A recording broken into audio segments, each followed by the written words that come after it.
ในตอนเช้าของวันที่26มีนา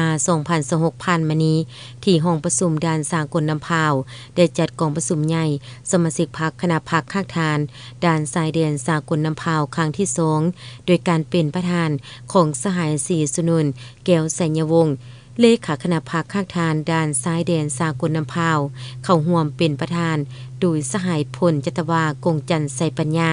คณะประจำพรรคแขวงหัวหน้ากองบัญชาการปกสแขวงโดยมีคณะปรับปรุงการจัดตั้งขั้นแขวงเลขาพรรคเมืองสมาชิกพรรคด่านชายแดนสากลน้ำพาวและแขกที่ทึกเชิญเข้าร่วม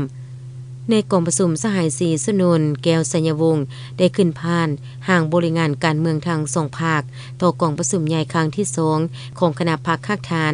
ด่านสากลน้ำพาวคณะพรรคข้างทานด่านสากลน้ำพาวเป็นคณะพรรคหนึ่งที่ขึ้นกับคณะบริงานพรรคแขวง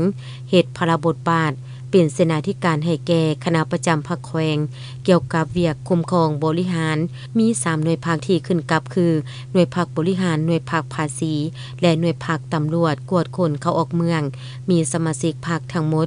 84สหายหญิง18สหายกวมเอา97กวดสุนห้อยของพนักงานราชการทั้งหมดมีระดับวิชาเฉพาะปริญญาโท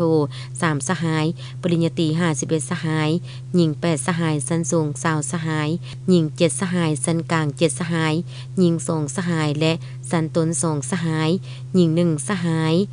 ระดับทฤษฎีขั้นสูง2สหายขั้นกลาง6สหายขั้นต้น5สหายหญิง1สหายและบำรุง45วัน19สหายหญิง4สหาย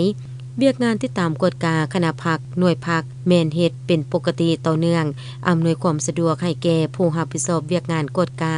ได้เคลื่อนไหวจะตั้งปฏิบัติตามพระบทบาทสิทธิและหน้าที่ของตนให้การร่วมมือในการลงเฮ็ดเวียกงานกฎกาประจำปีนอกนั้นคณะพรรคเดียวเจไส้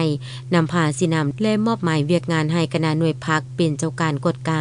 ติดตามการจะตั้งปฏิบัติหน้าที่วิชาเฉพาะของสมาชิกพรรคและพนักงานในคงเขตความรับผิดชอบของหน่วยพรรคตนเป็นปกติเป็นต้นเอาใจใส่ปรับปรุงเวียกงานกฎกายเอกสารคนเข้าออกเมืองพาหนะและวัตถุสิ่งของที่บ่อยู่ในรายการสินค้ากฎกาพืชผลิตภัณฑ์พืชผลิตภัณฑ์กสิกรรมป่าไม้รวมทางปัจจัยการผลิตอื่นๆที่นำเข้าส่งออกและส่งผ่านตามชายแดนถูกต้องตามระเบียบกฎหมาย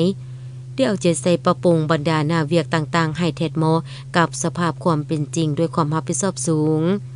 จากนั้นคณะพรรคสุดเก่าได้ขึ้นลาหน้าที่พร้อมนั้นสหายอุทิศแก้วลาโฮงคณะจะตั้งแขวงได้ขึ้นผ่านมาตรฐานและเงื่อนไขผู้ที่เป็นคณะพรรคสุดใหม่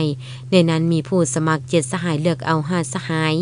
กองประชุมครั้งปฐมฤกษ์ได้ประชามติเลือกเอาสหายศรีสุนนท์แก้วสัญญวงศ์เป็นเลขาคณะพรรคข้างทานด่านชายแดนสากลน้ำพาวสหายบุญจันทร์จอมณีเป็นห้องสหายพันโทกิดอนกิวงไสเป็นห้องสหายบุญเต็มสัญญวงศ์เป็นผู้กฎการหน่วยพรรคสหายพันโท